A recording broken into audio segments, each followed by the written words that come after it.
plus important. Combien sont disposés pour apprendre quelque chose de Dieu aujourd'hui? Alléluia.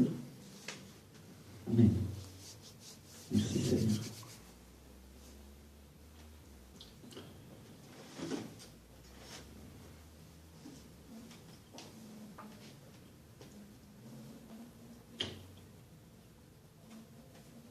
On va prier ensemble. Seigneur, enseigne-moi. Seigneur, parle-moi, Seigneur. Vraiment qu'aujourd'hui, Seigneur, ne soit pas un culte de plus. Ne soit pas un moment où j'ai envie de faire que ce que je veux et comme je veux, Seigneur. Mais que ce soit un moment où je reçoive quelque chose de toi, Père, au nom de Jésus. Enseigne-moi, Saint-Esprit. Enseigne-moi. Seigneur, que dans ta présence ce matin, Seigneur, mon esprit soit disposé, Père. Au nom de Jésus, Seigneur. Amen.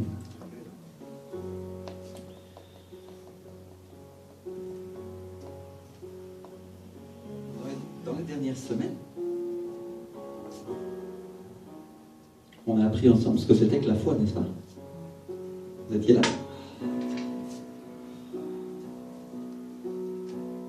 On a appris à le croire. Et on a appris à lui faire confiance. Dites ma confiance en Dieu. Et maintenant, on va apprendre à le connaître. Alléluia, dites-moi le connaître. Et pour le connaître, il faut faire des expériences avec lui. Qui a déjà fait des expériences avec Dieu? Alléluia. Donc on va parler d'expérience dans un domaine dans lequel vous n'avez pas fait forcément encore d'expérience aujourd'hui. Il y a toutes sortes d'expériences avec Dieu, non?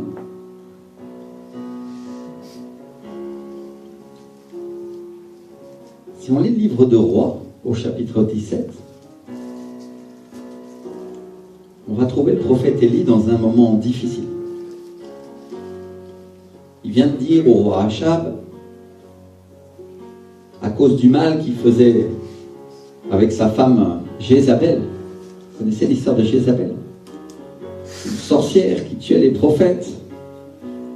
Et donc le prophète Élie vient de dire au roi Achab qu'à cause du mal qu'Israël faisait, et parce que lui et sa femme finalement s'opposaient à Dieu, il tomberait en Israël plus de pluie, plus de rosée, sinon à sa parole.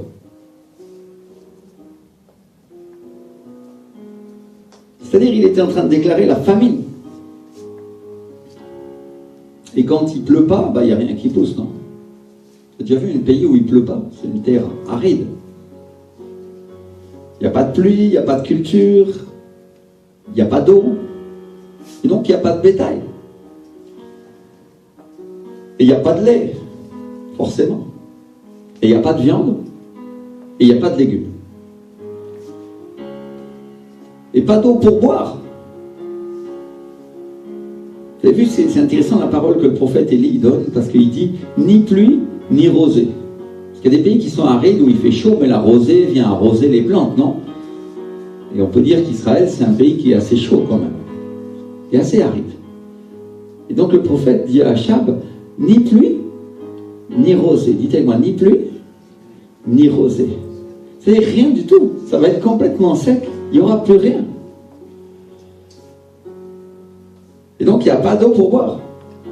Très peu. Il y a juste ce qu'il y a dans la nappe phréatique qui descend des montagnes, tant qu'il en reste. Donc les réserves ne sont pas épuisées. Et Dieu lui dit, pars d'ici, dirige-toi vers l'Orient et cache-toi près du torrent de Kérit. Il dit ça en 1 Roi 17 au verset 3. Cache-toi près du torrent de Kérit qui est en face du Jourdain. Tu boiras de l'eau du torrent et j'ai ordonné aux corbeaux de te nourrir. Alors je ne sais pas si vous imaginez à la tête d'Élie un petit peu les corbeaux. Quoi? Qu'est-ce qu'il dit, Dieu? Je vais être nourri par des corbeaux. et donc Élie part, il fait ce que Dieu lui dit, il va s'installer près du torrent de Kérit qui est en face du Jourdain, Et la Bible nous dit que les corbeaux lui apportaient du pain et de la viande le matin, et du pain et de la viande le soir, et qu'il buvait l'eau du torrent. Combien ont déjà lu ce passage? Alléluia. Merci Seigneur. Et donc mes frères et sœurs, une chose qu'on doit comprendre, c'est que même quand on appartient à Dieu, même les corbeaux viennent pour nous ravitailler. Alléluia. Ils viennent nous apporter à manger. Et donc Élie part, il fait ce que Dieu lui dit, il va s'installer près du torrent de Kérit, en face du Jourdain. Et la Bible nous dit que ces corbeaux lui apportent à manger. Alléluia. Et c'est-à-dire, il lui apporte le petit déjeuner, il lui apporte le dîner. Bon, c'était peut-être pas le Ritz, hein, ils n'avaient pas... C'était pas le palace, mais en tout cas, les autres, ils étaient en train de crever de faim et ils avaient soif. Hein. Et lui, il avait le torrent, il avait l'eau fraîche en abondance, à volonté, bien plus d'eau qu'il lui fallait. Alléluia. Et là, mon frère, ma soeur, c'est comme ça que Dieu te traite si tu lui appartiens. C'est-à-dire, Élie, il fait une expérience avec Dieu, il fait une expérience de provision surnaturelle. Dis-moi la provision. Il n'avait rien, les autres n'avaient rien, mais lui, il obtient. Et il obtient comment? Il obtient parce qu'il obéit à la parole de Dieu, parce qu'il fait absolument ce que Dieu lui dit. Alléluia. Merci Seigneur. Et à un moment, la Bible nous dit qu'au bout d'un certain temps, le torrent s'arrête de couler, il est à sec, parce qu'il n'est pas tombé de pluie dans le pays. C'est-à-dire, Dieu accomplit sa parole, il accomplit la parole qu'il a lancée, la parole qui venait de lui, parce qu'Élie, c'est un prophète de Dieu. Il fait ce que Dieu lui a dit, et il dit ce que Dieu lui a dit de dire. Alléluia. Merci Seigneur. Dites avec moi, ça c'est un vrai prophète. Ça c'est un vrai prophète. Une personne qui fait ce que Dieu lui a dit de faire, et qui dit ce que Dieu lui a dit de dire. Alléluia. Merci Seigneur. Et donc, cette parole s'accomplit. Et tant qu'il y avait de l'eau dans la montagne, le torrent coulait, mais à partir du moment où il n'y en a plus, les réserves commencent à s'épuiser, et le torrent s'assèche. Et vous imaginez, Élie, là, à ce moment-là, il dit, bon, ben maintenant, je vais crever de soif, quoi. Le torrent commence à se sécher progressivement, et il n'y a plus rien. Et la Bible ne le dit pas, mais sûrement, il a dû s'asseoir là sur une pierre, la tête entre les mains, en disant, Seigneur, avec un air désespéré. Et maintenant, Seigneur, quoi.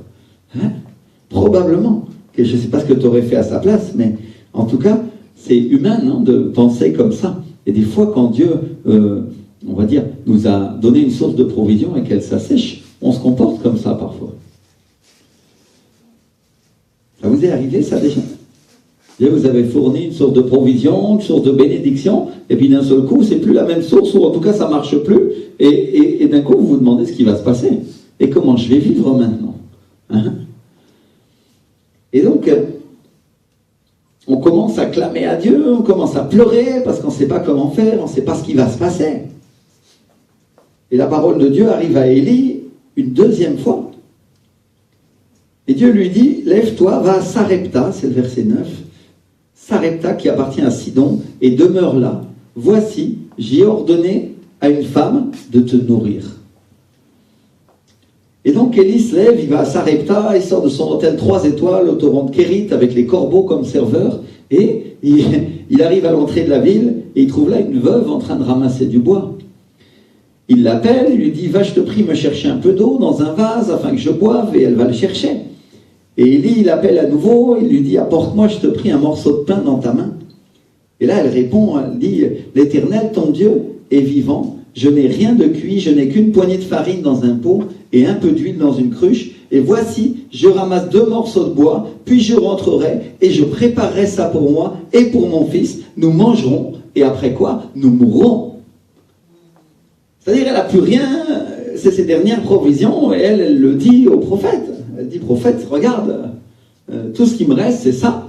Et non, moi j'avais prévu de le cuire et de donner à manger à mon fils et à moi. Et après, basta quoi. C'est-à-dire, on va mourir parce qu'il n'y a plus rien à manger, les autres n'ont plus rien à manger, et de toute façon, c'est fini. Et le prophète lui dit, ne crains point, rentre, fais comme tu as dit, seulement prépare-moi d'abord avec ça un petit gâteau et tu me l'apporteras. Tu en feras ensuite pour toi et pour ton fils. Car ainsi parle l'Éternel, le Dieu d'Israël, la farine qui est dans le pot ne manquera point, et l'huile qui est dans la cruche ne diminuera point, jusqu'au jour où l'Éternel fera tomber la pluie sur la face du sol. Alléluia. Mais le prophète ne lui donne pas d'argent, il ne lui donne pas à manger, il lui donne une parole de Dieu sur laquelle s'appuyer. Dites-moi une parole de Dieu. Alléluia. Et c'est exactement ce que Dieu lui avait donné à lui, une parole sur laquelle s'appuyer. Dieu lui avait dit, va au torrent et attends les corbeaux. Et donc, parce qu'il l'a fait, Dieu lui a pourvu. Alors mes frères et sœurs, je voudrais qu'on réfléchisse à cette parole et qu'on dise, quand est-ce que Dieu pourvoit finalement? Quand est-ce que Dieu pourvoit? Quand on fait ce qu'il dit. Alléluia. Quand on est obéissant. Quand on cherche la parole de Dieu, on écoute ce qu'il a à nous dire et on fait ce qu'il dit. Parce que beaucoup de chrétiens sont là et ils me font rire, moi. Ils sont là, ils disent, oui, Dieu pourvoit ou Dieu pourvoit pas. D'ailleurs, ils ne croient pas, ils sont incrédules et ils n'obtiennent rien de la part de Dieu. Mais une chose que nous devons comprendre comme chrétiens et comme chrétiennes, c'est que si nous voulons que Dieu nous pourvoie, nous devons faire ce que Dieu nous a dit de faire. Alléluia. Parce que c'est la seule règle qui nous permet d'obtenir quelque chose de la part de Dieu. L'obéissance, dites-moi l'obéissance. Alléluia. J'ai vu tellement de chrétiens dans l'église qui sont là et ils font n'importe quoi. Ils sont là, un jour ils sont avec nous, demain ils sont plus avec nous, et puis ils sont là, ils disent qu'ils veulent servir le Seigneur. Ils disent Dieu m'a dit, Dieu m'a parlé, et puis on se rend compte qu'en réalité, non seulement ils obéissent à rien ni à personne, mais ils obtiennent rien de la part de Dieu, ils obtiennent ni service, ni bénédiction, et ils servent à rien dans le royaume de Dieu. Vous comprenez ce que j'essaye de dire? Ce que j'essaie de dire, c'est que si nous voulons obtenir quelque chose de la part du Seigneur, nous devons lui être obéissants. Alors évidemment, tu ne seras pas obéissant en toutes choses. Dieu nous garde de nos faiblesses. Ça, c'est une réalité spirituelle. Alléluia. Dites avec moi, Dieu nous garde. Dieu nous protège. Parce qu'on n'est pas parfait. Mais Dieu ne demande pas que tu sois parfait. Il demande que tu sois obéissant à sa parole. Alléluia. Dites avec moi, obéissant. C'est moi, j'ai entendu des chrétiens qui me disaient, oh moi, pasteur, je fais ce que je veux. J'avais envie de lui dire, mon frère, si tu fais ce que tu veux, alors t'attends pas à ce que Dieu te bénisse parce que tu n'auras rien du tout de sa part.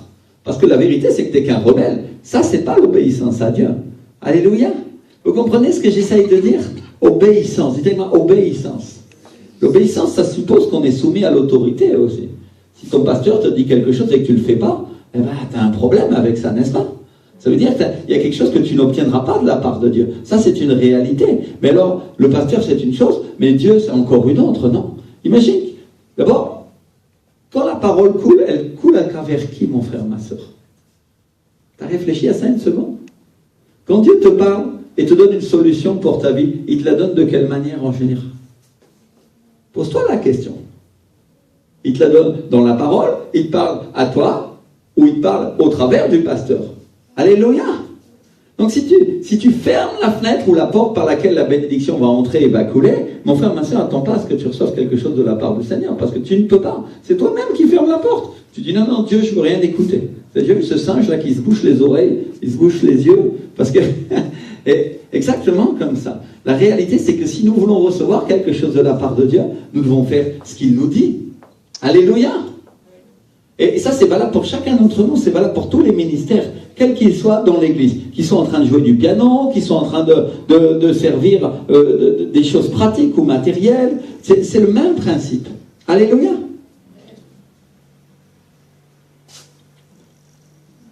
Donc le prophète à la veuve, il lui donne une possibilité, il lui donne une parole qui vient de Dieu, et tout de suite après, il éprouve sa foi.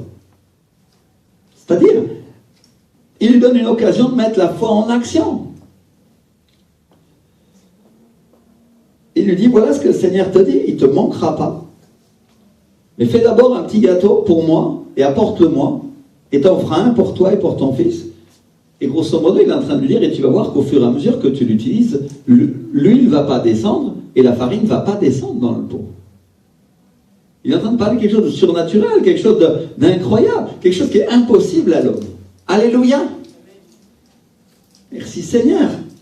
Et donc, la veuve fait une expérience avec Dieu. Dites-moi une expérience. Elle n'a plus rien qu'une poignée de farine et un peu d'huile.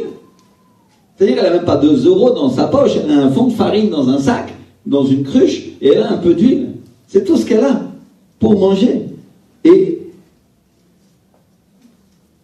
elle a de quoi faire juste un petit peu de pain pour elle et pour son fils. Et elle fait un gâteau pour le prophète et pour sa famille. Et en plus, il lui reste. C'est-à-dire, elle fait l'expérience de la provision céleste. Dites avec moi, provision. Alléluia. Provision. Alléluia. merci Seigneur. Et la Bible dit que elle s'en va et elle fait selon la parole d'Élie, elle fait selon la parole du prophète, et que pendant longtemps, elle a eu de quoi manger, elle et sa famille, aussi bien qu'Élie. La Bible nous dit que la farine qui était dans le pot ne manqua point, et l'huile qui était dans la cruche ne diminua point, selon la parole que l'Éternel avait prononcée par Élie. Alléluia. Merci Seigneur. C'est-à-dire qu'elle a eu à manger pour elle, pour son fils et pour le prophète, là où les autres n'avaient rien du tout. Ils étaient complètement à sec. Peut-être certains ils vont dire, ah mais oui, mais Élie était pauvre aussi alors. Élie n'avait pas de quoi manger.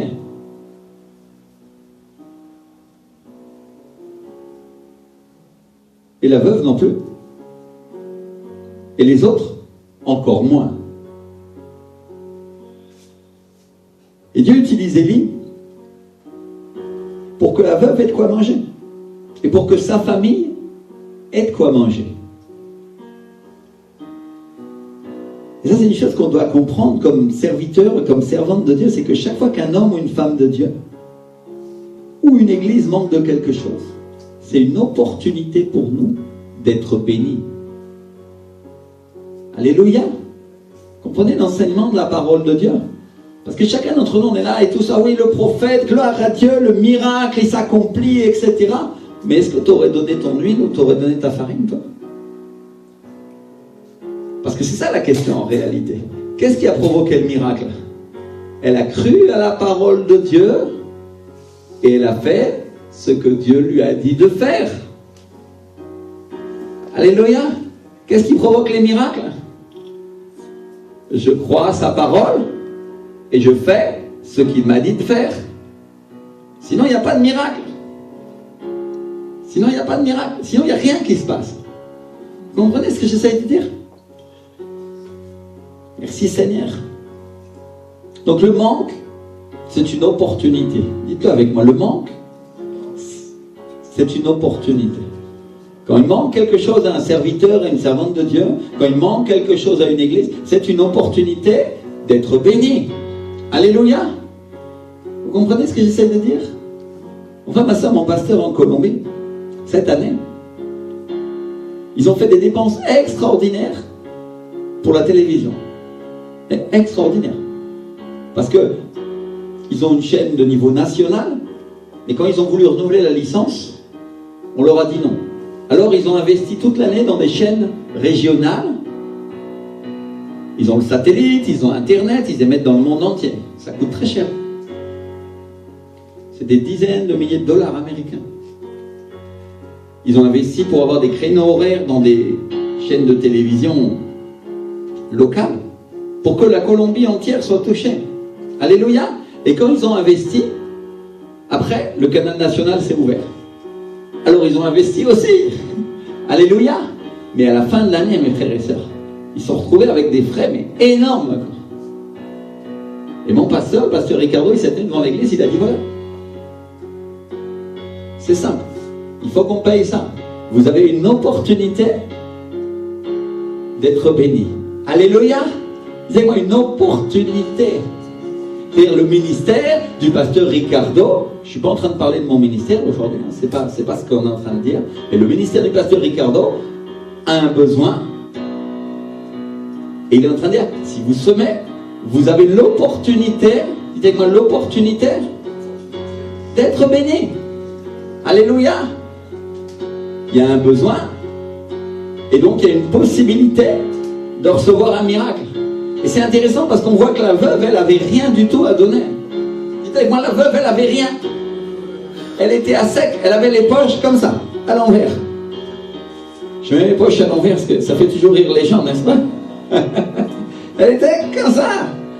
Et le prophète vient et lui dit, donne-moi ce que tu as. Et elle dit, peut-être certains d'entre nous, ils ont dit, mais ça va pas, non? C'est pas bien ou quoi? Et vous comprenez ce que j'essaie de dire? Quand nous voulons obtenir un miracle de la part de Dieu, il faut se plier aux conditions surnaturelles de Dieu. Et Dieu va parfois éprouver notre foi. Il va nous demander quelque chose qu'on ne s'attend pas du tout à faire. Alléluia. Obéis-moi, il te dit le Seigneur. Et toi tu dis, mais j'ai pas envie d'obéir, j'ai envie de faire ce que je veux, comme on parlait de ces chrétiens qui disaient qu'ils servaient le Seigneur, mais ils le faisaient comme ils voulaient. Et Dieu dit non. Si tu veux être béni, sers-moi avec tout ton cœur. Et la personne est là, elle dit, il faut que je mette mon cœur sur l'autel, mais mon cœur m'appartient, et moi j'ai envie de faire ce que je veux. Si le sacrifice n'est pas complet, mon frère, ma soeur, il n'y a pas de miracle. Parce qu'offrir une offrande à Dieu, offrir un holocauste, c'est consumer complètement. La Bible dit qu'ils amenaient un animal qui était complètement, totalement brûlé sur l'autel. C'est-à-dire il n'en restait rien. Alléluia. Il y a toutes sortes d'offrandes devant le Seigneur. Il y a des offrandes animales, c'est ce qui se faisait dans le temps. Il y a des offrandes d'argent, c'est ce qu'on fait aujourd'hui. Il y a des offrandes de cœur ou de service. Mais mon frère, ma soeur, tu dois comprendre une chose, c'est que quand tu veux un miracle de la part de Dieu, tu dois tout offrir. Parce que Dieu va t'offrir absolument tout en retour. Moi, Dieu va m'offrir tout. Alléluia. C'est pour ça que quand tu donnes ta vie au Seigneur, il faut donner toute ta vie. Parce que Dieu, qu'est-ce qu'il va faire? Il va prendre ta vie et lui, il va donner la sienne pour toi à la croix. C'est ce qu'il a fait il y a 2000 ans. Vous comprenez ce que j'essaye de dire? Celui qui veut un miracle de la part de Dieu, celui qui veut une bénédiction, doit dire, Seigneur, je viens avec tout mon cœur. Je viens avec toute mon offrande, qu'elle soit consumée entièrement devant toi, Seigneur. Quand je viens pour adorer le Seigneur, j'adore le Seigneur de tout mon cœur, de toute ma force. Alléluia. Et je le loue et je glorifie son nom. Merci Seigneur. Et mon offrande est consumée. Je n'avais pas prévu de parler de ça aujourd'hui, mais l'Esprit du Seigneur est en train de m'amener à ça. Parce que je crois qu'il veut que chacun d'entre nous comprenions quelque chose. Si nous voulons que Dieu nous pourvoie, si nous voulons recevoir la provision de la part de Dieu, nous devons comprendre aussi que nous devons pourvoir aussi aux besoins de l'Église. Alléluia. C'est simple ce que je dis, mon frère, ma soeur. Ça c'est pour la partie argent. Si tu veux que Dieu pourvoie à ta bénédiction, toi tu dois pourvoir à ce que sa maison soit remplie. Alléluia. C'est-à-dire qu'il faut comprendre que quand nous voulons quelque chose, il y a une chose à faire. Et la plupart du temps, cette chose à faire est dans le domaine dans lequel nous le voulons. Amen. Qu'est-ce qui comprend cette chose-là? Alléluia. Je veux être rempli du Saint-Esprit, je veux la bénédiction de la part de Dieu, il faut que je la cherche et que je la creuse. Et je suis en train de crier à Dieu, Seigneur, bénis-moi, remplis-moi. Mais en même temps, je suis en train de dire, Seigneur, si tu m'envoies, moi je vais te servir, je vais prêcher l'évangile, je vais faire ceci pour toi, je vais faire cela pour toi. Et qu'est-ce qui se passe? L'Esprit du Seigneur voit ton cœur, il voit l'offrande qui se consume pendant la louange, pendant l'adoration, il voit l'offrande qui se consume pendant que tu es assis en train d'écouter la prédication, et il dit, ok, c'est ça pour toi, reçois le feu de la part du Seigneur. Et on voit la personne qui est remplie de l'Esprit là, et on dit, oh Seigneur, pourquoi lui et pas moi? Vous comprenez ce que j'essaye de dire? Si je veux recevoir quelque chose de Dieu, je dois consumer mon offrande. Alléluia. C'est-à-dire qu'on va consumer l'offrande. Et consumer l'offrande, ça consiste à obéir à Dieu. La veuve écoute le prophète qui lui dit, donne-moi ce que tu as. Et elle le fait. Elle le fait. Et parce qu'elle le fait, Dieu le voit et Dieu la bénit. Est-ce que Dieu avait besoin de ça pour bénir le prophète Élie? Bien sûr que non. La preuve, c'est qu'il lui donnait à manger au torrent de Kérit et il amenait même des corbeaux pour lui amener à manger. Mais Dieu a permis que la source de provision, la source de bénédiction s'arrête pour le prophète parce qu'il voulait donner à manger à la veuve. C'est à cause de toi, mon frère, c'est à cause de toi, ma soeur, qu'il peut venir un besoin pour que tu sois béni. Alléluia, vous comprenez ce que j'essaye de dire? C'est la miséricorde de Dieu.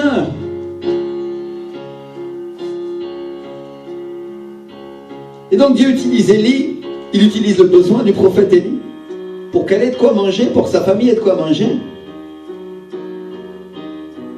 Mais Élie fait cette expérience surnaturelle avec Dieu au travers de laquelle il expérimente la provision. Provision de la part de Dieu.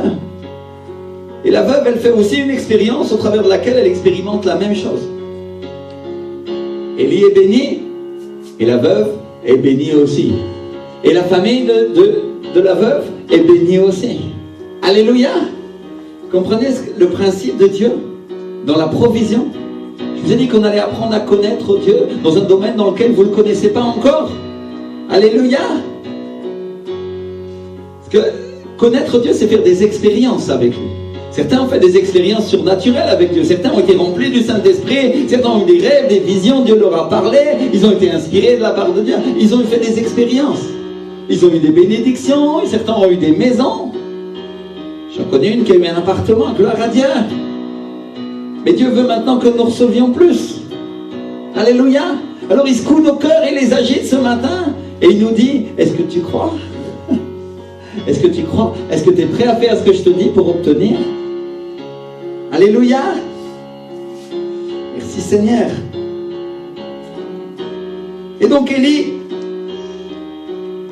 reçoit pour lui. Et il se rend compte d'une chose, c'est que Dieu sert de lui, il sert de son ministère pour pourvoir aux autres. Et il dit, wow, quelle puissance de la part de Dieu. Dieu me bénissait au torrent de Kérit, les corbeaux venaient m'amener à manger, mais maintenant que j'avais plus rien, j'ai obéi à Dieu, et qu'est-ce qui se passe? Parce que j'ai reçu une parole pour elle, de lui amener à manger pour moi, elle a été bénie. Comment ça marche ça, Seigneur? Sûrement le prophète Élie, il est resté comme ça, il a dit, chut, c'est un truc de dingue. Je demande quelque chose à la veuve de ta part, et parce qu'elle fait, parce que je fais ce que tu m'as dit de faire, parce qu'il le dit, il lui dit quand même. Peut-être le prophète, il aurait pu dire, non mais je ne vais pas lui demander à cette veuve, elle n'a pas d'argent. Justement, c'est à moi de lui donner. Vous comprenez la pensée naturelle et la pensée de Dieu? La différence? C'est que ma pensée de Dieu? Pensée naturelle. Dieu s'attend à te donner la provision à travers quelque chose que tu fais pour lui. Seigneur, comment ça marche ces choses-là? Et donc mes frères et sœurs, pendant que j'écrivais cette prédication, l'Esprit du Seigneur m'a dit, dis-leur que c'est le temps pour eux d'expérimenter la provision. Alléluia. C'est le temps pour toi que tu expérimentes la provision de la part de Dieu. Alléluia. Provision surnaturelle. Il y a des choses, il y a des miracles que Dieu va faire pour pouvoir à tes besoins. Et tu vas être étonné de la manière dont Dieu va faire, parce qu'il va te surprendre. Il va te surprendre. Il y a des choses que tu obtiendras quand tu obéiras à Dieu et tu seras prêt à obéir de tout ton cœur. Ton offrande sera consumée. Le Seigneur te dit, je te pourvoirai et je te bénirai au-delà de toute espérance, te dit le Seigneur. Alléluia. Oh Seigneur. Gloire à Dieu pour les paroles prophétiques. Si on regarde la Bible, le peuple d'Israël aussi a fait une expérience avec Dieu quand ils étaient en Égypte. Ils étaient esclaves et Dieu les a libérés à main forte et à bras étendus. Qui a déjà lu ces passages-là? Livre d'Exode. Alléluia. Genèse. Et donc Dieu les sort d'affaire. Et il fait des miracles. Il envoie des plaies contre l'Égypte. Il envoie des plaies contre Pharaon pour qu'il les libère. C'est-à-dire que la première chose qu'ils ont expérimenté, c'est que Dieu, c'était un Dieu de libération, un Dieu qui libère. Alléluia. C'est pas ce qu'on a expérimenté aussi? Seigneur, tu nous as libérés du monde, tu nous as sauvés. Tu es un sauveur, un libérateur. Alléluia.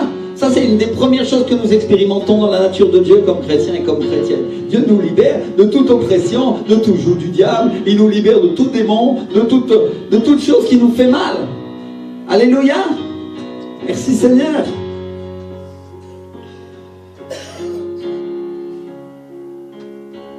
Et donc, Dieu les libère en ouvrant un chemin à travers la mer Rouge. Il fait un miracle, encore une fois. Et vous avez vu comment il fait? Il dit à Moïse, étends ta barre, le bâton que tu as dans la main, que j'ai transformé en serpent devant le Pharaon, et qu'a mangé les autres serpents, ceux des magiciens. Ce bâton-là, qui représente l'autorité que je t'ai donnée, Moïse, étends-le, et la mer va s'ouvrir. Vous avez vu, Dieu donne encore un ordre fou, un ordre illogique. Moïse, parce que Moïse est là, ils vont me tuer maintenant. Les Égyptiens viennent avec leurs chars pour nous récupérer et nous remettre en geôle et nous mettre comme esclaves. Et le peuple commence à s'impatienter et il voit l'armée de Pharaon d'un côté et il voit la mer de l'autre côté et bon, ils vont pas y aller à la nage. Avec les enfants, avec les mulets, avec tout ça. Comprenez, il y a une situation naturelle qui nous paraît impossible à ce moment-là, mais Dieu fait un miracle, il ouvre la mer, et qu'est-ce qui se passe? Et il dit à Moïse, fais quelque chose. Étends ta main, c'est-à-dire l'autorité de Dieu, Dieu est en train de lui donner un ordre fou. Dites avec moi un ordre fou. Fais quelque chose, et moi je vais faire le reste. Est-ce que vous croyez que Moïse avait la puissance par lui-même d'ouvrir la mer? Aucun être humain a cette puissance-là. Mais pour accéder à la puissance surnaturelle de Dieu, il faut obéir à Dieu. Alléluia. Vous savez, moi, mes frères et sœurs, je regarde beaucoup les chrétiens, ouais, ils me font rire certains. C'est pas que je me moque d'eux, c'est parce que je comprends ce qu'ils font, mais ils n'ont pas raison. Ils sont là, ils disent, Dieu m'a dit, Dieu m'a dit, Dieu m'a parlé, et en réalité, ils n'obéissent pas à Dieu. Et mon frère, ma soeur, c'est ce que je disais à mon frère Pierre ce matin. Comment tu veux obéir à Dieu que tu ne vois pas? Tu veux obéir au Saint-Esprit que tu ne vois pas? Si tu n'obéis pas aux autorités de l'Église que toi tu vois? Elles sont déléguées par qui, ces autorités? Et eux, ils disent qu'ils ont raison, ils sont des chrétiens, ils savent plus que toi. Ils ne savent rien du tout, mon frère, ma soeur. Parce que Dieu est un Dieu d'autorité. Alléluia. Si nous obéissons à l'autorité, qu'est-ce qui se passe? Dieu nous bénit. Alléluia. Merci Seigneur. Donc j'obéis à l'autorité que Dieu a établie dans l'Église, et qu'est-ce qui se passe? Quand Dieu me dit de faire quelque chose, je deviens capable de lui obéir à lui. Parce que Dieu me dit maintenant, ouvre la mer Rouge. Imagine t'es Moïse. Seigneur, comment il doit faire?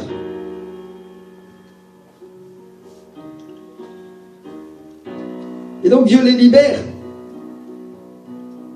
Mais le peuple commence à avoir soif, commence à avoir faim, et Dieu les nourrit, et il leur donne à boire.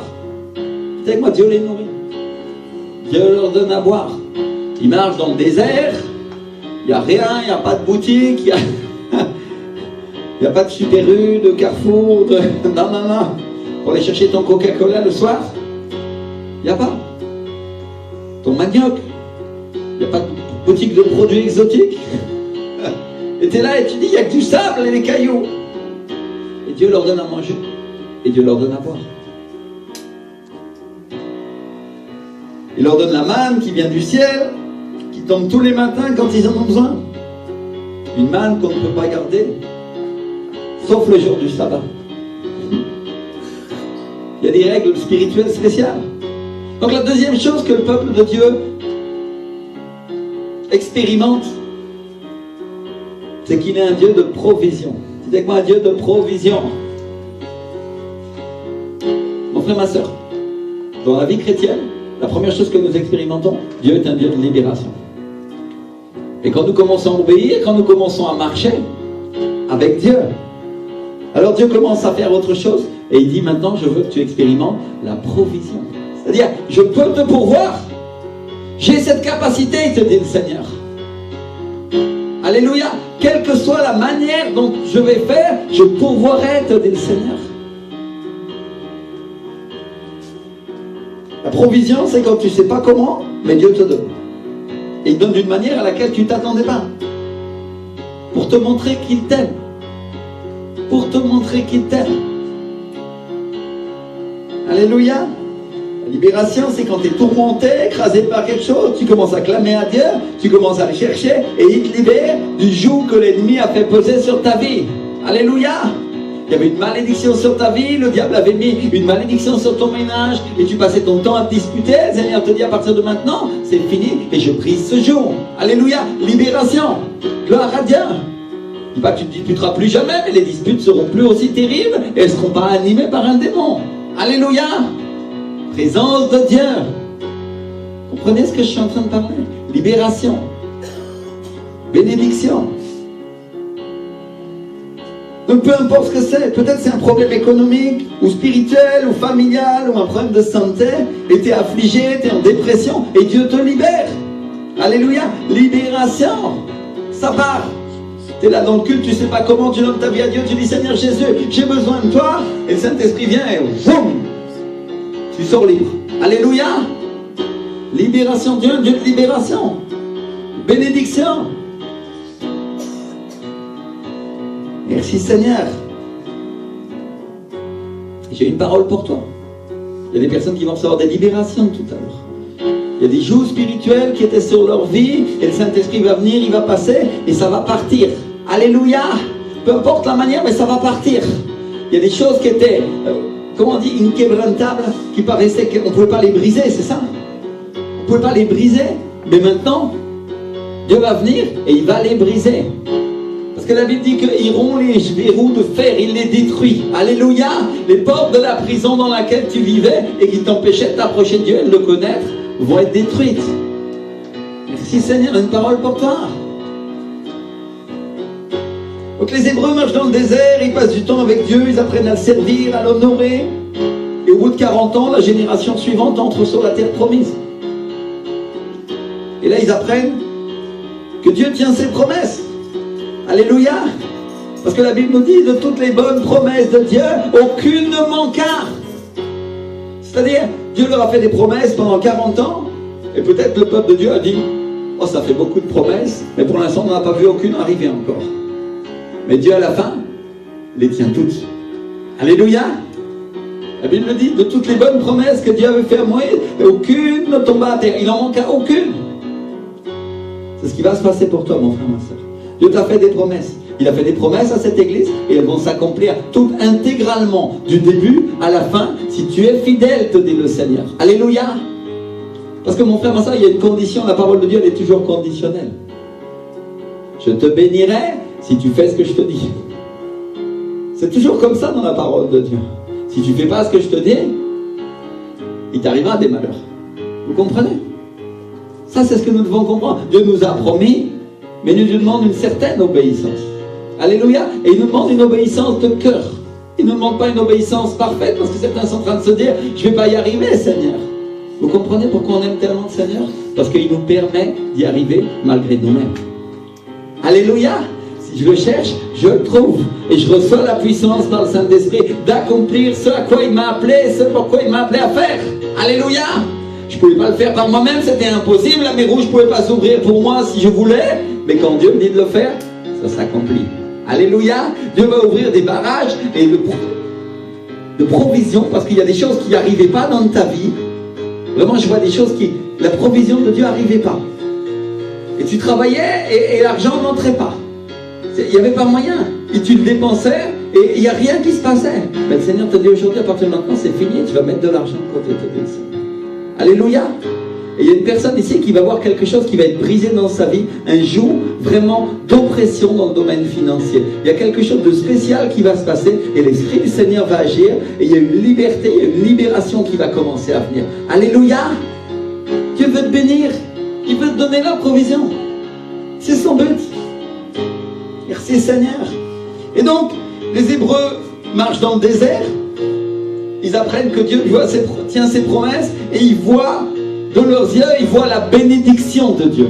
Dites avec moi, de leurs yeux, ils voient. Jusqu'à présent, ils n'avaient pas vu. Mais à partir de ce moment-là, ils commencent à voir.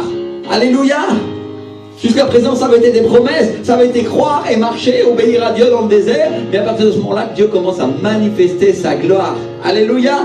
Tu vas dire, ils avaient vu quand même des bénédictions. Ils avaient vu la mer Rouge s'ouvrir, Dieu leur donnait la victoire sur les Amalécites, sur nombre de leurs ennemis. Ils avaient vu la manne arriver. Ils voyaient la gloire de Dieu se manifester. Ils voyaient la présence du Saint-Esprit dans l'église. Gloire à Dieu. Mais là, ils commencent à voir la bénédiction matérielle. Et ils commencent à habiter des maisons qu'ils n'ont pas construites, avoir des vignes qu'ils n'avaient pas plantées. Ils commencent à vivre des choses qui étaient impossibles à penser et à imaginer avant. Ils étaient esclaves et Dieu leur donne des citernes qui ne sont pas creusées pour stocker l'eau. Jusqu'à présent, Dieu leur donnait l'eau comme ça, mais à partir de ce moment-là, ils vont en avoir en réserve.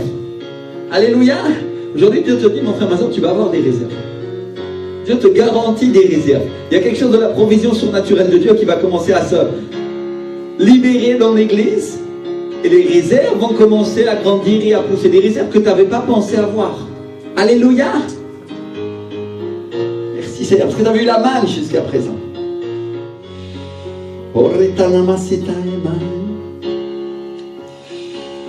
Et donc Dieu leur donne plus simplement la manne, il leur donne l'abondance des choses de la terre. Dis-moi l'abondance. Et ils apprennent que Dieu leur donne aussi des choses matérielles.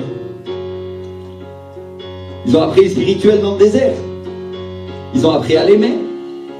Ils ont appris à servir Dieu, à l'adorer. Mais Dieu passe à une étape différente. La possession de biens matériels. Ils n'avaient rien, ils étaient esclaves, leurs parents étaient esclaves, mais ils avaient Dieu. Ils n'avaient que Dieu. Et Dieu leur suffisait.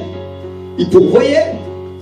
Mais cette fois-ci, le Seigneur voulait leur montrer qu'il n'était pas seulement le maître des richesses du ciel, il était aussi le maître des richesses de la terre et que tout lui appartenait. Alléluia! Mon frère, moi, ça, c'est ce que Dieu va te montrer. Il n'est pas seulement le maître des richesses du ciel, il est aussi le maître des richesses de la terre. Tout, absolument tout, lui appartient.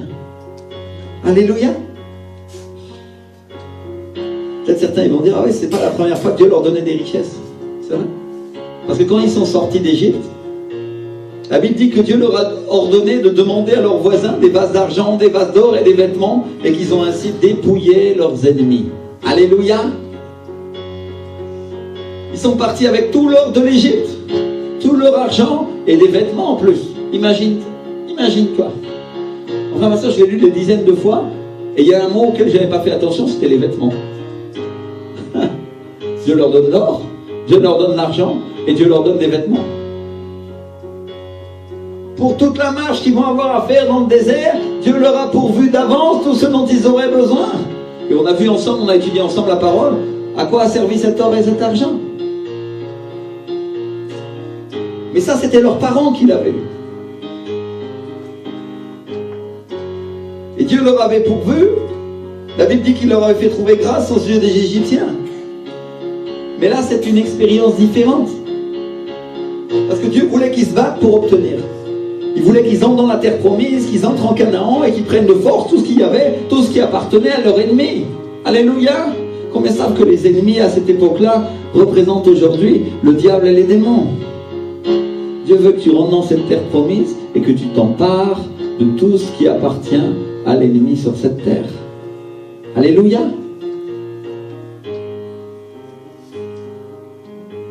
Et donc il y avait des gens qui vivaient là. Et Dieu leur dit, je vous donne cette terre. Je vous la donne parce qu'elle m'appartient. Et il dit, je vous donne leurs vignes, je vous donne leurs maisons, et eux je les chasse à cause du mal qu'ils ont fait. À qui appartient le ciel, la terre, la mer et tout ce qui s'y trouve? À Dieu, mon frère, ma soeur. Aujourd'hui, il y a des gens qui contestent aux Hébreux la possession de l'État d'Israël. Qui leur disent que Jérusalem, ceci, cela, vous avez entendu comme moi, n'est-ce pas? Mais la réalité, c'est que Dieu leur a donné. Qui va dire quelque chose à Dieu?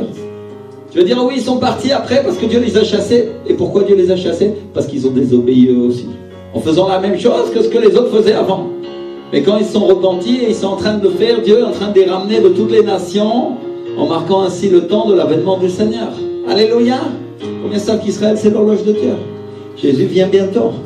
Plus tu vois les Juifs rentrer en Israël, plus tu sais que Jésus s'approche. Alléluia! Merci Seigneur! Je crois qu'on a vu la nouvelle récemment que le président américain Donald Trump a accepté que Jérusalem soit officiellement la capitale. Et le monde entier se lève contre ça en disant ça va faire des troubles, ça va faire ceci, ça va faire cela. Bien sûr, ils ont des raisons naturelles. Mais la vraie raison pour laquelle ils le font, c'est parce qu'ils sont rebelles contre Dieu et ils ne veulent pas de la parole de Dieu. Et il n'y a qu'à voir leur vie. Celui qui obéit à Dieu comprend les choses de Dieu. Celui qui ne lui obéit pas ne les comprend pas.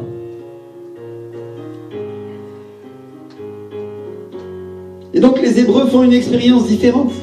Parce qu'à partir de ce moment-là, il faut se battre pour l'avoir. Dites avec moi, se battre. On voit qu'ils continuent à se battre aujourd'hui encore pour récupérer ce qui est à eux. N'est-ce pas? Dieu leur a enseigné, à partir de ce moment-là, à se battre pour obtenir les choses qu'il leur donnait. Alléluia! La Bible dit que tout ce qu'ils ont conquis, ils l'ont conquis par la guerre. Eux, c'était la guerre naturelle. Pour nous, c'est la guerre spirituelle. Mon frère, ma soeur. Et mes frères et sœurs, c'est exactement ce qu'on va faire. Exactement. Jésus, il dit que quand un homme bien armé et fort garde sa maison, ce qu'il possède est en sûreté. Mais si un plus fort que lui survient, il lui enlève toutes les armes dans lesquelles il se confiait et il distribue ses dépouilles. C'est écrit dans le livre de Luc. Il distribue ses dépouilles, il distribue le butin Alléluia. Et mon frère, ma soeur, le diable gardait la maison et Jésus, plus fort que lui, est venu et il a dépouillé le diable de toutes ses richesses et de tout ce qui lui appartenait, et il distribue ses dépouilles, il distribue son butin. C'est-à-dire tout ce que le diable tenait captif et qui donnait aux méchants, Dieu va te donner à toi à partir de maintenant. Alléluia. Combien croient cette parole? C'est ça la parole de Dieu, mon frère, ma soeur.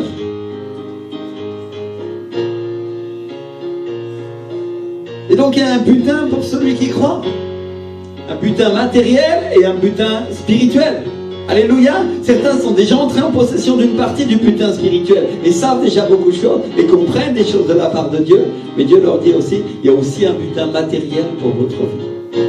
Alléluia. Et pourquoi je vais limiter Dieu? Si la Bible dit que l'or et l'argent lui appartiennent, qui s'est fait pauvre pour que nous soyons quoi? Enrichis. Alléluia. Et donc, c'est le temps d'envahir, c'est le temps de conquérir, c'est le temps de posséder ce que Dieu a gagné pour nous. Alléluia. C'est quoi posséder? Oh, je ne suis pas un addict de la possession des richesses, croyez-moi. Mais si Dieu veut me les donner, qui je suis moi pour m'y opposer? Alléluia. Gloire à Dieu, je les reçois humblement. Merci Seigneur, avec joie. Merci Seigneur. Combien disent merci Seigneur pour ce qu'il va vous donner? Merci mon Dieu. Merci mon Dieu.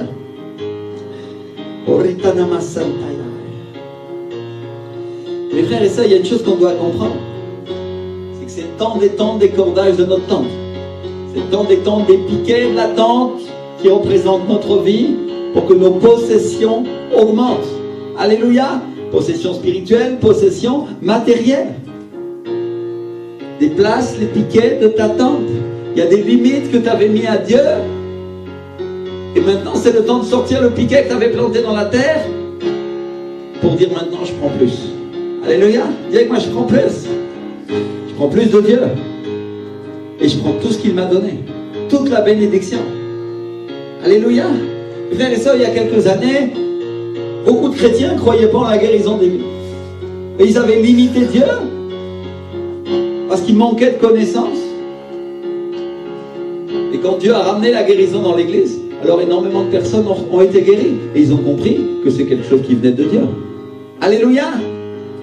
Pendant des années, l'église a limité Dieu et empêché de recevoir la libération dans l'église. Ils ne voulaient pas que les démons soient chassés. Et maintenant, ça devient normal de voir des démons chassés dans une église. Gloire à Dieu pour ça. Comment on va laisser une personne vivre avec des démons dans sa vie, être tourmentée, être détruite à cause de ça?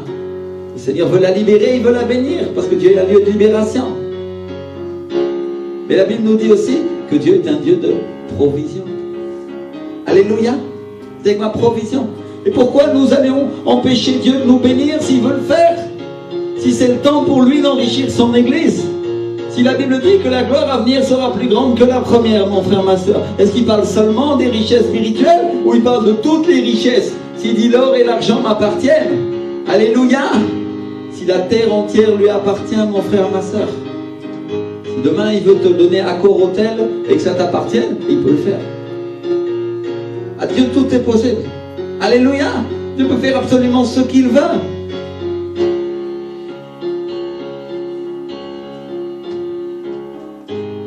Alors il y a des richesses matérielles et il y a des richesses spirituelles que Dieu nous a données et qui sont réservées pour toi. Alléluia, dis avec moi, elles sont réservées. Et c'est le temps que tu conquières ces richesses que Dieu a réservées pour toi. Alléluia. Conquérir, dites avec moi, conquérir. Conquérir, ça veut dire s'en emparer. S'en emparer, ça veut dire se lever, il y a quelque chose à faire pour l'obtenir. Alléluia. Et mon frère, ma soeur, Dieu va te donner une parole pour que tu puisses l'obtenir. Exactement comme le prophète Élie a reçu une parole pour recevoir la bénédiction, comme la veuve a reçu une parole à travers le prophète pour recevoir la bénédiction, toi aussi tu vas recevoir une parole pour que tu puisses t'emparer des richesses que Dieu va te donner. Alléluia. Certains vont recevoir la parole dans la Bible, ils vont la lire et ça va sauter dans leur cœur et ils vont encore avoir la révélation, ils vont dire oui, c'est ça que je dois faire, Seigneur. Alléluia. d'autres vont la recevoir au travers des serviteurs de l'église, et ils vont la laisser madurer, pardon. Elle va devenir mature dans leur cœur, elle va grandir, et elle va pousser en eux, et ils vont obtenir la provision de la part du Seigneur. Alléluia! Vous avez des personnes qui repassent la parole de Dieu dans leur cœur, comme Marie le faisait. La Bible dit que Marie repassait la parole de Dieu. Dieu lui avait promis qu'elle porterait un enfant, elle porterait le Seigneur. Et elle était là, et elle n'a rien dit à personne, elle réfléchissait à ça dans son cœur, et elle disait, oui, le Seigneur me l'a dit, et elle se réjouissait à l'intérieur d'elle-même. Alléluia! Et donc il y a des personnes qui vont pratiquer exactement la même chose. Ils vont recevoir la parole prophétique dans l'église, ou à travers des serviteurs de Dieu, et ils vont avoir cette parole dans leur cœur, et ils vont la repasser jusqu'au temps de son accomplissement. Alléluia! Parce que c'est comme ça que la foi progresse, elle germine jusqu'à devenir un arbre. Alléluia! Merci Seigneur. C'est le temps de conquérir. C'est le temps de conquérir. Alléluia! Faudrait que tu regardes ton frère, ta soeur, tu dis c'est pas le temps de mollir. Oh non, c'est pas le temps de mollir. C'est le temps de conquérir ce que Dieu a prévu pour toi. Alléluia! C'est pas le temps de devenir mou et de dire oh non, non, non, ça arrivera peut-être un jour ou ça arrivera pas. Non, c'est le temps de dire c'est le moment d'y aller, Dieu nous a dit d'y aller, allons-y. Alléluia! Et c'est le moment d'agir pour obtenir ce que Dieu a prévu pour toi. Merci Seigneur. C'est le temps de conquérir. Donc, vous voyez mes frères et sœurs, les Hébreux n'ont rien fait pour obtenir de Dieu, Dieu leur a donné. Là, on parle du transfert de richesse qui a eu lieu quand ils sont partis de l'Égypte, quand ils étaient esclaves. Et Dieu leur a donné encore, alors qu'ils ont à peine juste rouspété un petit peu. Mais là, Dieu voulait qu'ils conquièrent. Alléluia! Enfin, ma soeur, pour que les richesses augmentent, pour entrer dans une provision surnaturelle plus grande, pour aller plus loin dans le royaume de Dieu, il faut conquérir. Alléluia! Il faut conquérir. Merci Seigneur. Et donc, il faut comprendre une chose. La génération précédente, elle n'avait rien fait pour obtenir de Dieu. Mais nous, on va faire. Alléluia! Mon frère, ma soeur, les chrétiens de la génération d'avant n'ont pas fait grand-chose pour obtenir la bénédiction de la part de Dieu. Ni la provision, ni la guérison, ni la libération, ni le réveil, ni l'onction. Mais nous allons faire. Déclare-le avec moi, nous, on va le faire. Nous, on va l'obtenir. Alléluia! Oh, je ne sais pas comment on va le faire, mais on va le faire.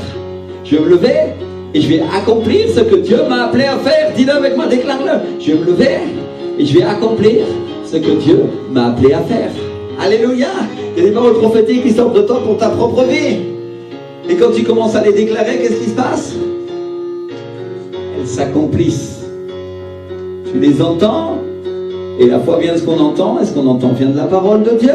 Et la parole de Dieu ne sort pas sans avoir arrosé la terre, sans avoir accompli ce pourquoi Dieu l'a envoyé. Alléluia! Si tu fais sortir la parole de ta bouche, elle ne reviendra pas à toi sans avoir accompli ce pourquoi elle a été envoyée. Si tu crois. Parce que seulement si tu crois. Parce que c'est une question de foi. Alléluia! Merci Seigneur.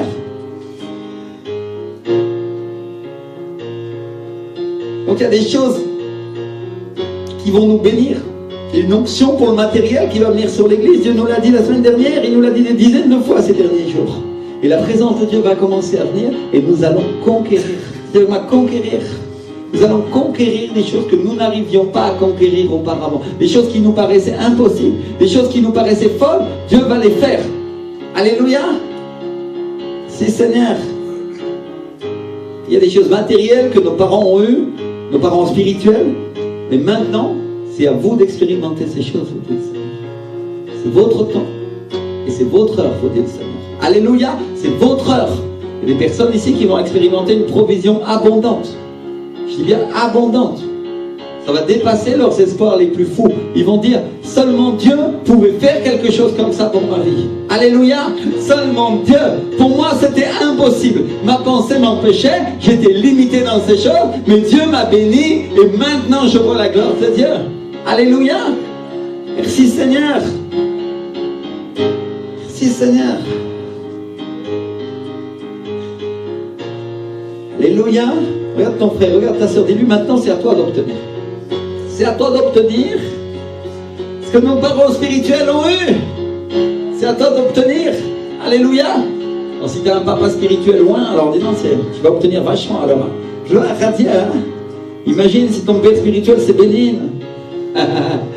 Tu vas obtenir quoi, mon frère, ma soeur? Gloire à Dieu. Parce que Dieu te dit, c'est le temps d'obtenir ce que tes parents spirituels ont obtenu. La génération précédente l'a vu, elle a entendu, a obtenu certaines choses, mais maintenant c'est ton temps, te dit le Seigneur. Alléluia, c'est ton temps. Merci Seigneur. Si je lis la Bible nous dit qu'Abraham était riche, très riche, en troupeaux, en argent et en or. C'est écrit dans le livre de Genèse, chapitre 13, verset 2. Prends ta Bible et regarde-le. Genèse chapitre 13, verset 2. Qu'est-ce qu'elle nous dit la parole? Abraham était très riche. Et vous voyez que la première chose que la Bible mentionne, c'est les troupeaux. Dites-le avec moi, les troupeaux, c'est une richesse. Alléluia, on dit encore. Les troupeaux, c'est une richesse. Et les troupeaux, c'est quoi? Les gens. La Bible nous parle de brebis. Elle nous dit que nous sommes les brebis du Seigneur. Alléluia. Donc, si je veux appliquer la parole à cette église, Dieu nous dit, vous allez être riches en gens. Alléluia. Dieu va amener des brebis et il y en aura beaucoup. Et elles vont vous enrichir. Dis-le à ton frère, à ta soeur, quand tu vas voir les brebis, c'est le début de la richesse. Alléluia. Pour toi et pour moi. Amen. C'est-à-dire Dieu va te bénir en amenant des gens qui vont être avec toi. Et ça sera le signe de que Dieu va commencer à prospérer financièrement ta vie. Alléluia. Voilà ce que le Seigneur te dit aujourd'hui. Quand tu vas voir les brebis entrer, ça sera ainsi. C'est Seigneur. Ça c'est pour l'église. Et les troupeaux, ça représente aussi ton travail. C'est-à-dire, Dieu est en train de te dire, tu vas être béni, il va t'enrichir dans ton travail, il y a une bénédiction qui vient pour toi. Je sais qu'il y a des gens qui ont déjà reçu des paroles ici. Alléluia, Dieu te confirme cette parole aujourd'hui, mon frère, et tu peux savoir que le Seigneur va être avec toi. Alléluia, tu vas prospérer, tu vas faire des marchés, tu vas avancer, te dit le Seigneur. Oh mon frère, ma soeur, wow. Gloire à Dieu. La Bible dit l'or et l'argent. Dites moi l'or et l'argent. L'or et l'argent m'appartiennent, dit le Seigneur. Alléluia. Donc mes frères et sœurs, Dieu veut nous donner l'argent. Et il veut nous donner l'or. Mais la seule chose qu'il y a, c'est qu'on ne sait pas comment il va le faire. On n'a aucune idée de la manière dont il produit. Mais je vais te dire une chose. Dieu produit à partir de rien. Alléluia. Dieu produit à partir d'une semence qu'il met dans ton cœur et il la fait grandir. Il n'y a rien qui est possible, tout paraît bloqué, mais d'un seul coup l'horizon se dégage et qu'est-ce qui se passe? Les vents soufflent et la tempête s'en va, le soleil commence à briller et la pousse que Dieu a mis dans ton cœur commence à grandir et tu dis tiens, ça fait une plante. Alléluia. Voilà la manière dont Dieu procède. Il produit quand c'est impossible. On lit la Bible. On lit la Bible. Le fils d'Abraham aussi fait une expérience avec Dieu. Je vous avais dit qu'on parlerait d'expériences que vous n'avez pas encore eues. Alléluia. Il y a des dizaines d'expériences qu'on peut avoir avec le Seigneur. Dans le spirituel et aussi dans le matériel. Alléluia. Parce que les deux sont liés. Et donc, Isaac fait une expérience avec Dieu. Il y a une famine dans le pays où il se trouve. Et la Bible ne le dit pas, mais j'imagine qu'il pense à partir parce que tout le monde est en train de mourir de faim. Et elle dit qu'il descend chez les Philistins à Guérard. Et à un moment, Dieu lui apparaît. On trouve ça en Genèse 26, verset 2. Dieu lui apparaît et lui dit, ne descends pas en Égypte, demeure dans le pays que je te dirai, séjourne dans ce pays-ci, je serai avec toi et je te bénirai, car je donnerai toutes ces contrées à toi et à ta postérité, et je tiendrai le serment que j'ai fait à Abraham, ton père. Alléluia. C'est-à-dire, Dieu lui dit, tout est sec, tout est mort, il n'y a rien devant lui, Mais Dieu lui dit, je te bénirai et je tiendrai le serment que j'ai fait à ton père Abraham. Alléluia. Et mon frère, ma soeur, aujourd'hui, le Seigneur te dit, centre de vie de la foi, écoute bien, je tiendrai le serment que j'ai fait à ton père Abraham. Alléluia. Et mon frère, ma soeur, c'est quoi le serment que Dieu a fait à Abraham? La prospérité et la multiplication. Multiplication des brebis et prospérité, c'est ce que le Seigneur a dit. Alléluia. Dieu te dit aujourd'hui, je tiendrai le serment que j'ai fait à Abraham, ton père, au travers de Jésus. Alléluia. Combien savent qu'on est héritier de cette promesse au travers de Jésus? Nous avons droit à toutes les promesses de l'Ancien et du Nouveau Testament. Et aujourd'hui, le Seigneur te dit, je tiendrai cette parole. Et il mentionne spécifiquement l'Église. Alléluia. Spécifiquement. Pas dire que les autres n'obtiendront pas, ils obtiendront aussi. Mais Dieu nous dit à nous, je vous assure, vous l'aurez. Alléluia. Et donc Isaac, il fait ce que Dieu lui dit. Tape ton voisin comme ça. Tu dis, hé, Isaac, il a fait ce que Dieu lui a dit. Alléluia. Il a fait quoi? Il a fait ce que Dieu lui a dit de faire. Et même si sur le moment ça lui paraît une folie, les gens sont en train de mourir de faim, mais lui il s'installe là. Et je ne sais pas si vous imaginez la femme d'Isaac. Non, ça va pas. C'était pas bien, non? Les gens sont en train de mourir ici. Et toi tu veux qu'on vive ici maintenant? Vous imaginez les disputes Isaac dans la tente? C'est probable. Et lui bien têtu, appuyé sur Dieu, il dit non, on va continuer. On va continuer parce que Dieu nous l'a dit. Alléluia. Dis avec moi, on va continuer parce que Dieu nous l'a dit. Et c'est suffisant. Et la Bible nous dit que Isaac sème dans ce pays, c'est le verset 12, et qu'il recueille cette année-là le centuple parce que Dieu le bénit. Dis avec moi, le centuple. C'est-à-dire 100 fois ce qu'il a semé, 100 fois les efforts qu'il a fait. Isaac, il vit une expérience différente. Il obtient parce qu'il obéit à la voix de Dieu, et Dieu le bénit, et il récolte 100 fois. C'est-à-dire, il est en train de parler d'un rendement incroyable, Seigneur. 100 fois ce qu'il a semé. Là où les autres ne récoltent pas, pour eux ça ne pousse pas, mais pour toi ça poussera, te dit le Seigneur. Alléluia. Pour eux ça ne poussera pas, mais pour toi ça poussera. Si, Seigneur. Et la Bible nous dit, au verset 13, qu'Isaac devint riche, qu'il alla en s'enrichissant de plus en plus, jusqu'à ce qu'il devienne quoi? Fort riche. Seigneur, elle ne dit pas qu'il est devenu riche, elle dit qu'il est devenu fort riche. Et elle nous dit au verset suivant, au verset 14, qu'il avait des troupeaux de menu bétail, et des troupeaux de gros bétail, et un grand nombre de serviteurs. Il avait quoi?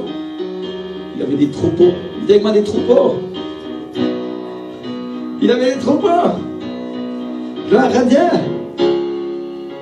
Dis-le avec moi, les troupeaux, c'est le début de la richesse. Alléluia. Quand Dieu te bénit avec tes troupeaux, Dieu te bénit dans ton travail, c'est le début de la richesse qui commence à venir pour ta vie. Le début de la prospérité matérielle. Alléluia. Merci Seigneur.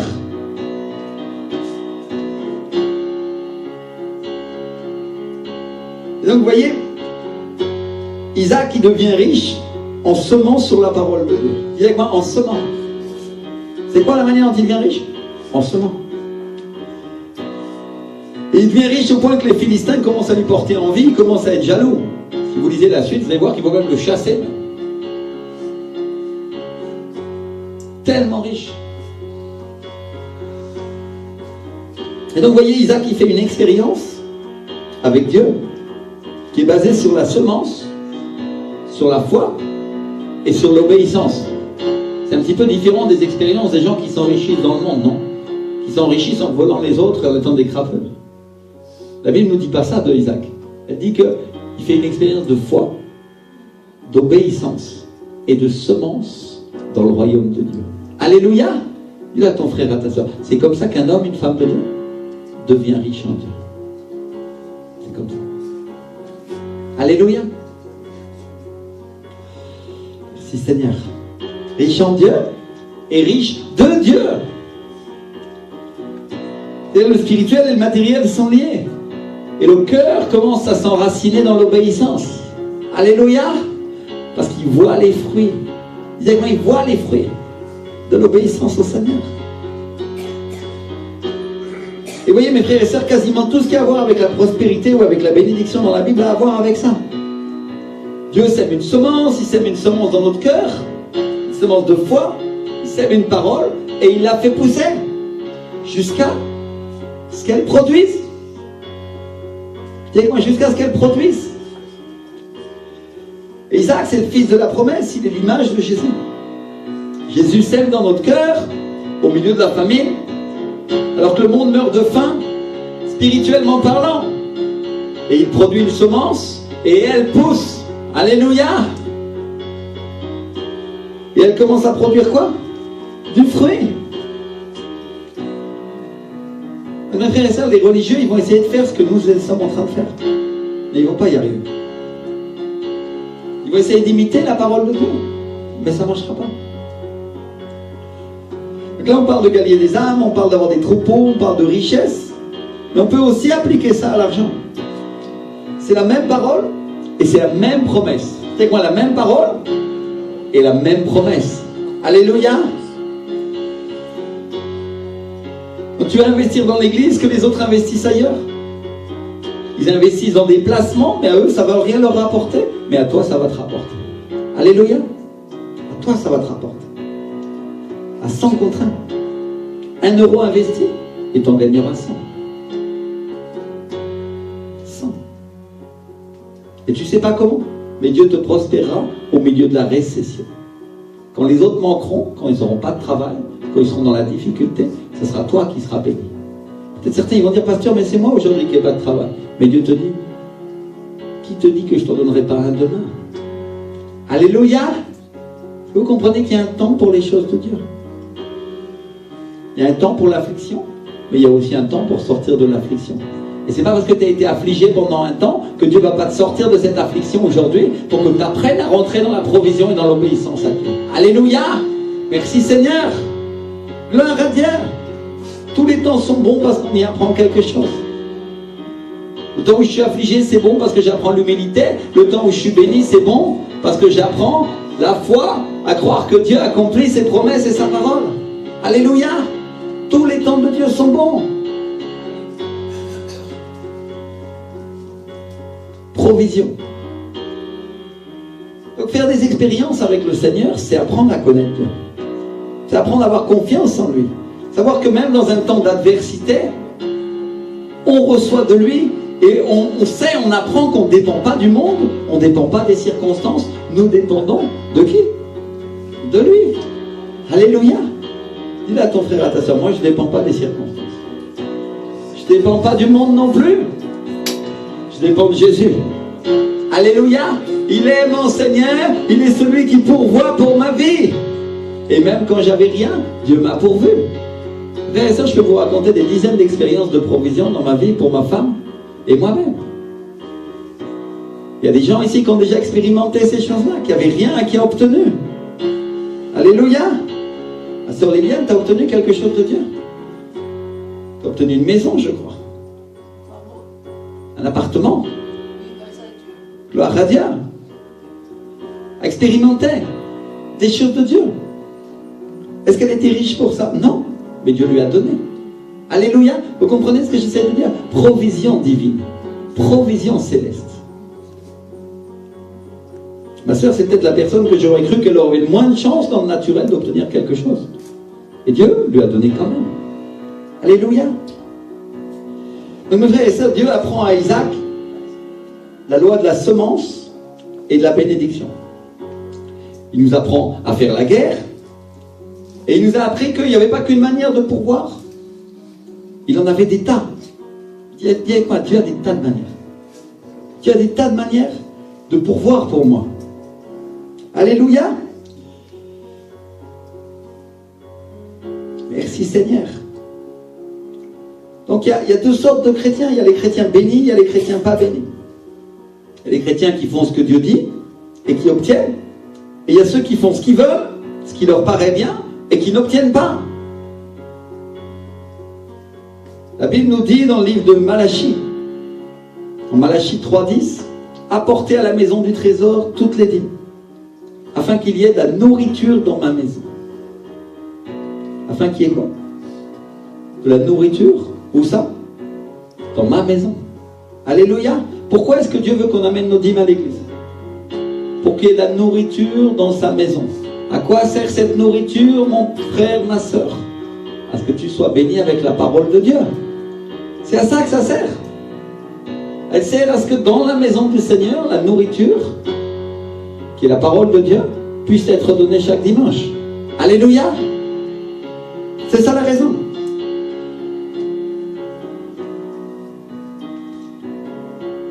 Quand la veuve a amené au prophète Élie tout ce qui lui restait, ou le peu qui lui restait, parce qu'il représentait la maison de Dieu.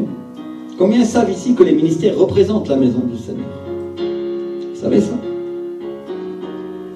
Quand elle a amené tout ça, Dieu a pourvu à Élie, et il a pourvu à la veuve, et il a pourvu à son fils. Alléluia. Vous comprenez le cycle de la provision divine? Dieu plante, il donne une parole, nous obéissons à cette parole, et nous recevons la bénédiction en échange. C'est simple. Est-ce que Élie avait besoin de la veuve pour recevoir?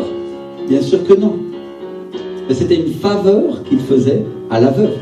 Alléluia, dites avec moi une faveur. Et donc il donnait à la veuve une opportunité pour pouvoir donner. Parce qu'elle faisait un acte de quoi? Un acte de foi. Dites avec moi de foi. Alléluia.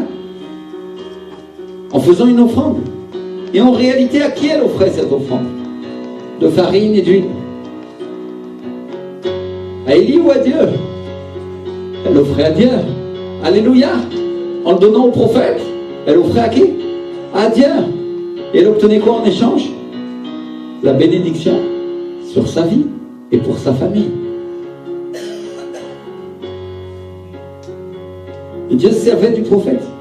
Et il bénissait le prophète. Et en même temps, il bénissait la veuve. Et il bénissait son fils. C'est le seul passage de la Bible où Dieu nous dit: mettez-moi de la sorte à l'épreuve, dit l'Éternel des armées, et vous verrez si je n'ouvre pas pour vous les écluses des cieux, si je ne répands pas sur vous la bénédiction en quoi? En abondance. C'est une parole de qui? De Dieu. Alléluia. C'est une parole de Dieu pour toute l'Église. C'est une parole de Dieu pour tous les croyants. Une parole de Dieu dans laquelle Dieu nous garantit qu'au travers de nos dîmes, il pourvoira pour nos maisons. Alléluia. C'est-à-dire Dieu nous bénit parce que l'on obéit à sa parole, parce qu'on le considère. Et il continue, après il dit ce qu'il va faire. Il dit: pour vous, je menacerai celui qui dévore. Il y a un dévorateur, il y a un diable qui dévore les finances, ce qui nous appartient quand on n'obéit pas à Dieu. Mais Dieu il dit: je reprendrai ce dévorateur, je reprendrai le diable, je reprendrai les démons qui t'attaquent dans ce domaine-là. Et il ne vous détruira pas les fruits de la terre. Il ne vous détruira pas quoi? Les fruits de la terre, ce qui nous sert à manger. Et la vigne ne sera pas quoi? Ne sera pas stérile, dit la parole de Dieu. Ne sera pas stérile dans vos campagnes, dit l'Éternel des armées. Elle produira du fruit, c'est ça que le Seigneur est en train de nous dire. Et la vigne, mes frères et sœurs, ça sert à quoi? Ça sert à faire du vin, non? Et le vin, si on lit le psaume 104, la Bible nous dit: le vin qui réjouit le cœur de l'homme et qui fait plus que l'huile resplendir son visage. Plus que l'huile. C'est-à-dire plus que l'onction. Plus que la présence, que la puissance et la manifestation du Saint-Esprit. Le Seigneur, il est en train de nous parler du vin nouveau. Il nous parle de la joie qui se déverse sur son Église. Et le vin nouveau, c'est le signe de quoi? C'est le signe de l'abondance, mon frère, ma soeur. Surabondance des choses de Dieu dans ta vie. Et Dieu te dit, si tu donnes ta dîme, si tu donnes ta provision pour la maison, qu'est-ce qu'il dit? Le vin commencera à couler pour ta vie. Alléluia. L'abondance, la provision, la surabondance du royaume de Dieu commencera à se déverser. Et ça te réjouira, te dit le Seigneur. Alléluia. C'est-à-dire Dieu est en train de te dire que l'onction va te réjouir, l'huile va te réjouir, elle te réjouit déjà, mais l'abondance va te réjouir encore plus.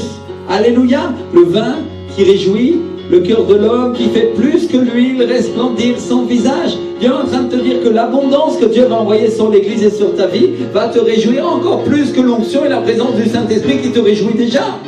Alléluia. Merci Seigneur.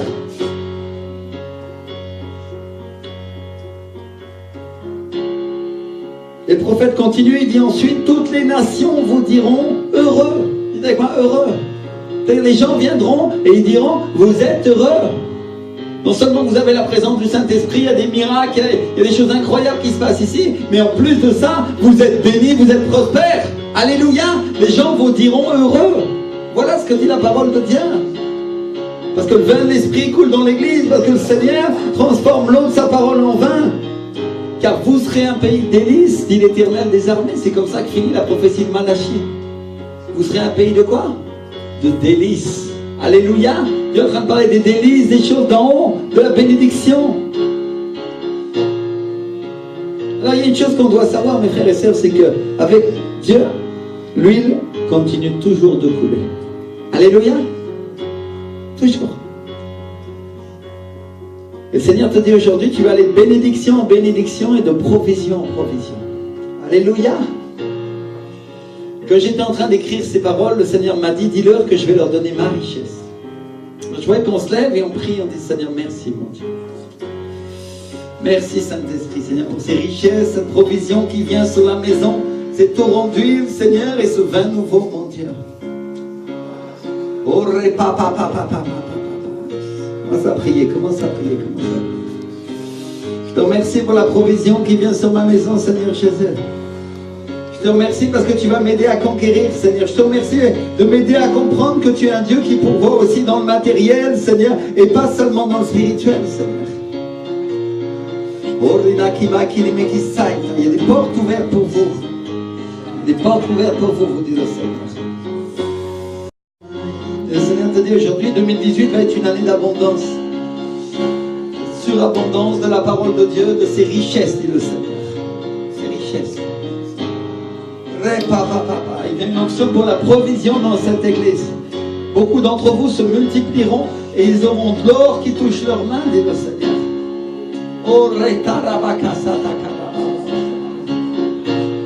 Et ils prospéreront et ils feront prospérer. C'est-à-dire les autres en vous regardant prospéreront aussi, vous dit le Seigneur. Quand ils verront la manière dont je vous multiplie, quand ils verront la manière dont je vous prospère, dit le Seigneur, ils prospéreront et ils multiplieront aussi. C'est-à-dire la bénédiction, mon frère, ma soeur, va être contagieuse dans cette église. Ton frère sera béni, ta soeur sera bénie, et toi tu vas commencer à être béni aussi. Alléluia. Lève tes mains vers le ciel et dis-lui, Saint-Esprit, merci Seigneur. Merci Seigneur Jésus. Merci Père pour ta parole, Seigneur. Merci pour la parole transformée en vin, Seigneur. Merci pour l'obéissance qui vient dans ma vie et qui me rend capable, Seigneur. Santa. Il y a des décisions qui vont être prises pour le royaume de Dieu aujourd'hui. Il y a des personnes qui vont avancer, elles vont commencer à faire des grands pas dans l'obéissance à Dieu. Et elles vont voir la bénédiction, elles vont voir les écluses des cieux ouvertes en leur faveur, dit le Seigneur. Ouvertes en leur faveur.